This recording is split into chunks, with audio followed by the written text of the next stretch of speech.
everyone, and welcome back to my channel. We apparently have a guest appearance here today. She will go and come as she pleases. Anyways, I'm not going to ramble on too long, but as you see by the title, today I'm going to show you exactly how I edit my Instagram photos. And I currently have like a fall theme-ish, so this is kind of like how to edit full theme Instagram photos. If you don't follow me on Instagram, you should totally go do that. My Instagram is eli.as.may.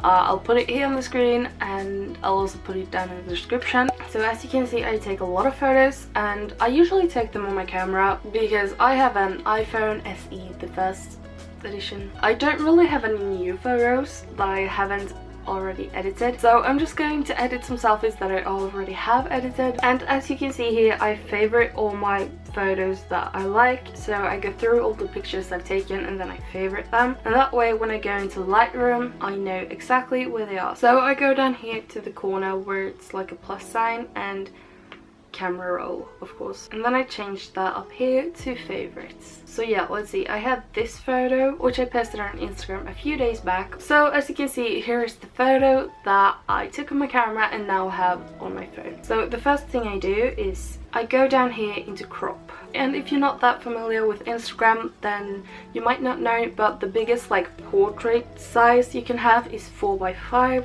and conveniently enough there is a 4x5 here.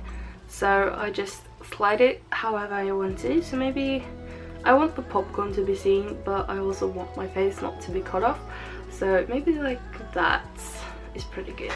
And I used to edit my photos all by myself, but a few weeks ago I actually splurged on some presets and I'm really happy I did. I bought them from this amazing person called FALLONS, and I'll link her shop down below and here on the screen. And yeah, she has an Etsy shop where she sells presets. The only one I really use right now is the vanilla pop one.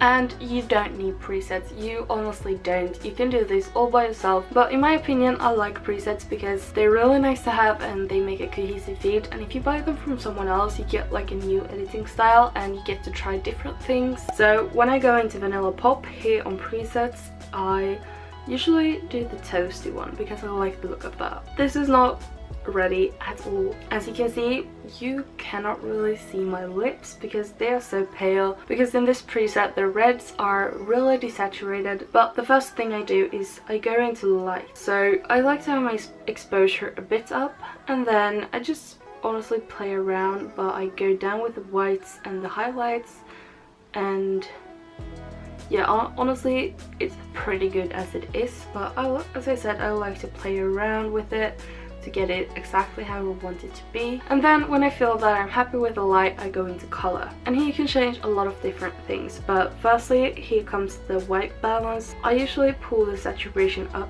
a little bit. Okay, that's a bit too much because I like a bit more color in my photos. And then I go into mix up here, and that is where you can choose what specific color you want to edit and change the saturation or brightness or whatever. As you can see, I want to up the saturation a bit for my lips, which is red, so I usually go around there because now you can actually see the color of my lips. I usually go into orange as well and desaturate it a bit, as well as do a little brighter. But as I said, I usually just play around with everything. I don't have any specific numbers. It's all from photo to photo, so every photo is really different. So as you can see, I've done some adjustments now to the light and the color, but I think I'm going to go into the light a bit more and just tweak it a bit.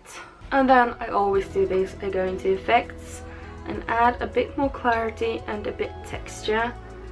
I go to detail, a bit sharpening, and then I add noise reduction. But this thing, like the noise reduction, I don't know if you can see that, but when it's all the way up, your skin is like super duper smooth.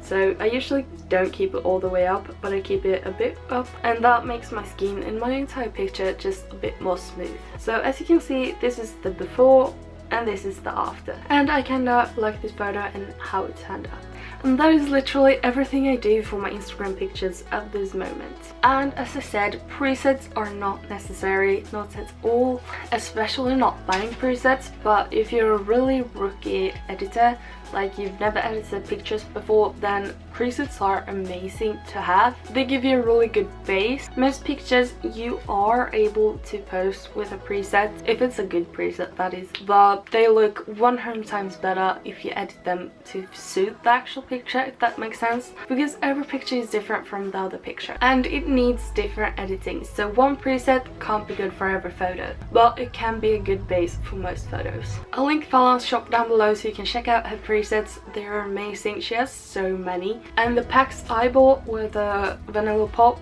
the Influencer pack. Can you stop hitting me, please?